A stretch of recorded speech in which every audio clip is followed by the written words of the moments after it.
Uli, cepatlah nanti keburu siang. Aku benci main panas-panasan, kata Arya sedikit berteriak memanggil istrinya yang masih berada di dalam kamar. Benci main panas-panasan tapi sibuk ngajak orang tetap pergi, gerutu Uli saat keluar kamar berjalan ke depan pintu menuju tempat di mana suaminya berada. Namun, tiba-tiba saja wanita itu tersenyum licik, tapi, kalau panas-panasan di ranjang suka, kan? Uli menggoda suaminya membisikkan kata-kata itu tepat di telinga Arya membuat bulu kuduk pria tampan itu bangkit. Baru saja tadi berjanji, sekarang Uli kembali menggoda suaminya lagi. Dasar wanita jalang, maki Arya tak tahan dengan geli yang hadir di telinganya. Salah satu titik sensitif untuk membangkitkan hasrat. Maaf, Bang, ini untuk terakhir kalinya. Aku janji tidak akan mengulanginya lagi, ucap Uli mengangkat tangannya membuat jarinya berbentuk V pertanda damai. Mana kunci motornya? Tanya Arya yang masih menyimpan kesal mengadakan tangan meminta benda yang dapat menghidupkan kendaraan beroda dua itu. Ini, kata Uli menyodorkan kunci motor pada Arya. Bawa motornya pelan-pelan, iya. Kalau ngebut takutnya nanti aku yang kurus ini bisa terbang, sambungnya lagi. Makanya makan yang banyak biar tubuhmu tidak seperti triplek, ucap Arya meledek istrinya. Sepasang suami istri itu menaiki motor. Membelah jalanan berliku yang sepi, setelah beberapa saat lalu berhenti di sebuah toko tempat menjual alat-alat pancing. Meski Arya yang membeli dengan uangnya sendiri tapi, Uli yang kesal setengah mati. Sisi lain istri memang seperti itu jika suami menghabiskan uang untuk hobi istri akan kesal tapi, jika istri membeli beraneka ragam warna lipstik suami tidak berkutit. Di kanan jalan terdapat jurang dan di sebelah kiri terdapat hutan belantara. Udara khas pegunungan begitu dingin sangat terasa di sini. Kiri, kanan kulihat saja banyak pohon cemara. Jalan menuju sungai air mata yang terdapat di sudut desa memang curam karena berada di tengah antara jurang dan hutan. Belum lagi jalan yang harus dilewati berbentuk tikungan. Jika tidak teliti dalam mengendarai motor bisa saja kita tergelincir ke jurang atau juga tiba-tiba ada hewan buas yang keluar dari hutan belantara. Sejak terkenalnya Desa Sukahati di Provinsi Sukamakmur, pemerintah memfokuskan sarana pembangunan di desa ini. Terutama objek-objek wisata yang akan dikunjungi para wisatawan lokal maupun mancanegara. Uli, berapa lama lagi kita akan sampai? Tanya Arya. Sudah hampir 30 menit mereka menelusuri jalan berliku tapi Arya belum melihat tanda bahwa mereka akan sampai. Sabar, Bang. Tadi sudah aku katakan bahwa sungai itu terdapat di ujung kampung, yang berarti tempatnya masih jauh dari sini, ucap Uli menjelaskan. Kita sudah berjalan selama 30 menit. Sekarang sudah hampir pukul 12 siang kita akan melewatkan makan siang kalau begini ceritanya. Isi otakmu itu makan saja pantas kalau tubuhmu sebagus ini. Tubuh Arya memang terlihat seperti laki-laki seharusnya belum lagi roti sobek di bagian perut yang terlihat menggiurkan bagi sebagian kaum hawa. Daripada tubuhmu yang kurus kering itu seperti tidak dikasih makan. Padahal porsi sepiring nasimu 2 kali lipat dari porsiku. Buah dada juga hanya sebesar biji ketapang. Hahaha. Arya berkata jujur tanpa tahu perkataannya bisa menyinggung hati sang istri. Tertawa saja terus, ucap Uli kesal. Uli, kita belok kemana?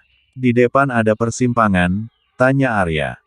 Pria itu berhenti menunggu beberapa saat berharap Uli akan mengarahkan jalan seperti sebelumnya. Hening, hanya terdengar bunyi kendaraan disertai angin sembriwing. Uli, panggil Arya berteriak. Jawab Uli malas. Kita belok kemana? Kata Arya mengulang kembali pertanyaannya. Pria ini sepertinya tidak tahu kalau perkataannya tadi sudah menyinggung hati sang istri. Kanan, jawab Uli ketus. Hampir 10 menit berlalu saat mereka melewati persimpangan.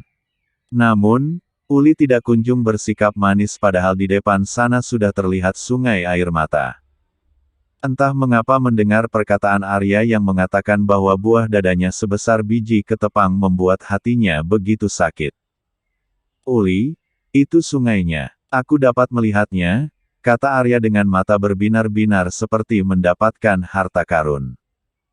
Saat melihat keindahan sudah berada di depan matanya. Bagi seorang traveler seperti Arya tidak peduli di pedalaman mana sebuah objek wisata berada, yang terpenting adalah keindahan dari sebuah objek yang dapat dinikmati dengan mata telanjang. Sungai Air Mata terletak di sudut kampung desa Sukahati.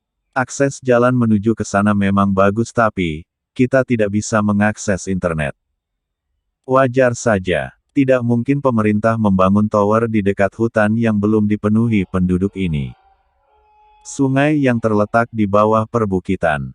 Sungai yang berbeda dari sungai-sungai lainnya di dunia halu. Sungai ini berasal dari tetesan butiran air yang berada di atas bukit. Menetes satu persatu ke bawah membentuk sebuah sungai nan indah. Bebatuan alam, serta pohon rindang menambah kesejukan. Rasa airnya tawar, bahkan lebih seperti air pegunungan. Namun, karena berasal dari tetesan air bukit membuat para warga menyebutnya sebagai Sungai Air Mata. Wah, indah sekali, ucap Arya kagum akan keindahan alam. Baru sekali itu pria yang memiliki hobi traveler itu mendapatkan suasana asri khas pegunungan yang belum termodifikasi. Kampungan, cicit Uli pelan. Wanita itu masih menyimpan kesal karena perkataan Arya yang menyebut buah dadanya sebesar biji ketapang. Uli, apakah di sini boleh mandi? Tanya Arya. Dirinya sudah tidak sabar menikmati keindahan air sungai yang begitu jernih ini.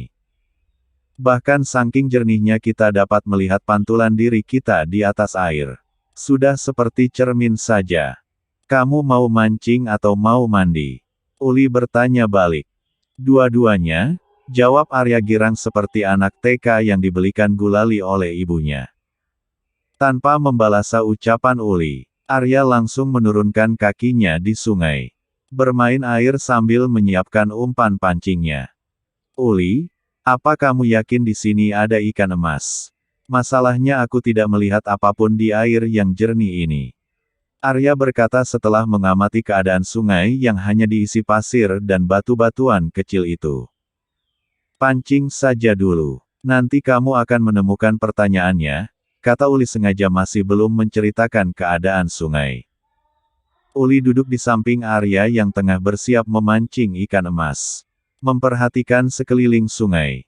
Dulu tempat ini hanyalah sebuah tempat keramat bagi pasangan suami istri yang rumah tangganya sedang berada di ujung tanduk. Kini pemerintah telah menyulapnya menjadi tempat wisata yang begitu indah. Bang, bagi uang. Aku mau membeli makanan di sebelah sana. Uli mengadakan tangannya. Ternyata perut wanita itu keroncongan. Drama rumah tangga yang dibuat Arya pagi tadi membuat Uli hanya makan sedikit. Memang kamu tidak memiliki uang? Tanya Arya. Kamu suamiku. Tugasmu memberiku uang, kata Uli cepat, tepat dan lugas. Arya memberikan selembar uang merah pada Uli sambil berkata, belikan aku satu jenis makanan berat. Jangan lupa cemilan juga, tapi ikut maumu saja, aku akan memakannya nanti. Baiklah, aku pergi ke sana dulu sebentar. Jangan bicara kotor atau meludah ke dalam air, kata Uli memperingati. Kenapa? Tanya Arya heran. Kali ini turuti kataku. Ini wilayahku. Aku tidak ingin terjadi apapun padamu, kata Uli penuh misteri membuat pikiran Arya bertanya-tanya. Ternyata benar, masih banyak hal mistis di desa ini, ucap Arya pelan.